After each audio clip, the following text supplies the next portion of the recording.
And now the storm is starting to gradually strengthen or intensify and may potentially become a major hurricane, which would mean it's a Cat 3 or stronger. We'll see that perhaps for a 12 to 18-hour span before it then gradually weakens, but that doesn't happen until after it moves past Bermuda. A lot of folks are still traveling this time of year. Bermuda, not too far away from us here, at least in terms of folks traveling. So that's one thing to keep in mind in the coming days. In the coming hours here at home, we'll be looking at showers and thunderstorms. Some light rainfall right now across far western Massachusetts, showing up just outside of southern portions of Vermont. To the north, there's more stronger downpours, but isolated still in pockets across down east Maine. What we'll likely see in just a matter of hours, more clouds streaming in as temperatures sit near 65 degrees. Sunrise shortly before 6 o'clock this morning at 5:52. Hours of daylight today, right around 14 hours or just shy of that. So the days are dwindling in terms of the daylight length itself. Sunset today at about 7:45. And by the way, it is another day with hazy skies too. So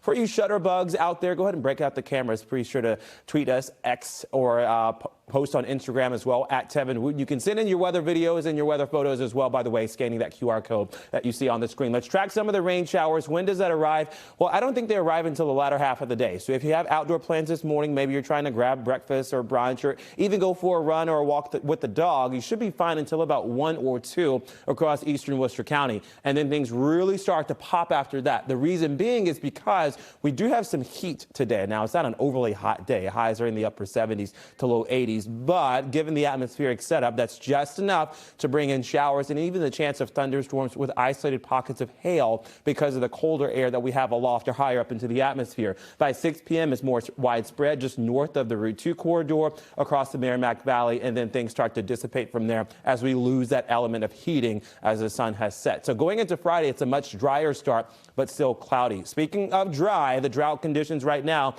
very moderate across the Merrimack Valley and the New Hampshire seacoast. So we do need the rainfall, but what's interesting to take is how we are actually pretty much near norm for rain on the summer. So that just shows you how quickly we can get into drought. And if we play our cards right, we can fall out of that as well. It will be a mild Thursday ahead with highs in Haverhill near 79, 81 in Lowell, 82 in Acton, across Metro West, also in the low 80s through Framingham and Dedham too.